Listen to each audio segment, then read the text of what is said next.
গাজীপুরের জয়দেবপুর রেল স্টেশনে দাঁড়িয়ে থাকা একটি তেলবাহী ট্রেনের সাথে যাত্রীবাহী ট্রেনের মুখোমুখি সংঘর্ষে ৫টি বগি লাইনচ্যুত হয়েছে। যাত্রীবাহী ট্রেনের চালক ও কয়েকজন যাত্রী আহত হয়েছে। সকালে জয়দেবপুর স্টেশনের আউটার সিগন্যালে এই সংঘর্ষের ঘটনা ঘটে। দুর্ঘটনার পর থেকে ঢাকার সঙ্গে উত্তর পশ্চিমাঞ্চলের রুটে রেল যোগাযোগ বন্ধ রয়েছে। ইতোমধ্যে ঘটনাস্থলে পৌঁছেছে ফায়ার সার্ভিস ও আইনশৃঙ্খলা বাহিনী। চলছে উদ্ধার কাজ। গাজীপুর সংবাদদাতা খায়রুল ইসলামের প্রতিবেদন, জানাচ্ছেন নুসরাত ইসলাম।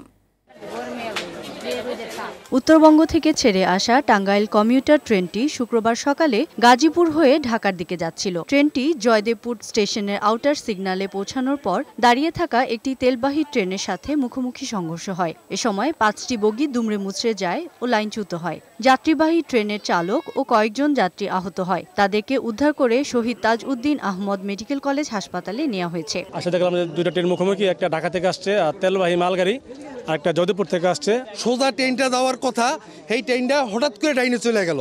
যে তেলের গাড়িটা ছিল ডাইনে, ওই তেলের গাড়িটাতে এসে ঠাস করে মেরে দিছে। তেল ছুইটা পুরাটা রেল লাইন ভরে গেছে। ড্রাইভারদের আমরা সবাই বাইর করছি, বাইর করে হাসপাতালে আনার ব্যবস্থা করছি। এরই মধ্যে উদ্ধার কাজ শুরু হয়েছে। ট্রেনের বগিগুলোর ভেতরে তল্লাশি চালাচ্ছে ফায়ার সার্ভিসের কর্মীরা। বগির ভেতরে হতাহত কেউ রয়েছে কিনা তা খোঁজ করা হচ্ছে। আমরা কিন্তু প্রত্যেকটা বগিতে আমরা চেকিং করতেছি যে আসলে আরো লোক কোনো আটকা পড়া আছেন, কোনো লোক নিহত আছে কিনা। আমরা এই জিনিস উদ্ধার তৎপরতা এখনো চলমান আছে। দুর্ঘটনার পর থেকে ওই রুটে কোনো ট্রেন চলছে না। ওটা কোনো লোক আমরা দেখি না, আমার পিছনে ছিল আমার ড্রাইভার এবং কি গার্ড, এরা আহত হয়েছে। গার্ড হয় না এলএম, দোনো এলএমের এরা একটু আহত হয়েছে। দুর্ঘটনাস্থল পরিদর্শন করেছেন গাজীপুরের জেলা প্রশাসক। ঘটনা তদন্তে অতিরিক্ত জেলা ম্যাজিস্ট্রেটকে প্রধান করে ৩ সদস্যের তদন্ত কমিটি গঠন করা হয়েছে। আগে থেকে রেলগাড়ি একটি ছিল, যেটা হচ্ছে মালগাড়ি, এবং যাত্রী ছিল না এমন একটি ট্রেন ঢাকা থেকে আসার পথে একই লাইনে সেটি প্রবেশ করে এই দুর্ঘটনাটা ঘটে। এই ক্ষেত্রে আমরা তদন্ত করে দেখব যে এটা কোনো ভুলভ্রান্তি হয়েছিল কিনা, কারো কোনো গাফিলতি ছিল কিনা।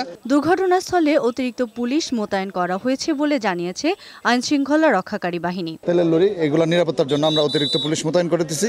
আরও কিছু অন দ্য ওয়েতে আছে এবং আমরা আমাদের সাথে যারা ছিল তাদেরকে নিয়ে আমরা এই জায়গার জন্য নিরাপদ থাকে সেই ব্যবস্থা গ্রহণ করেছি। ডেস্ক রিপোর্ট, বৈশাখী সংবাদ।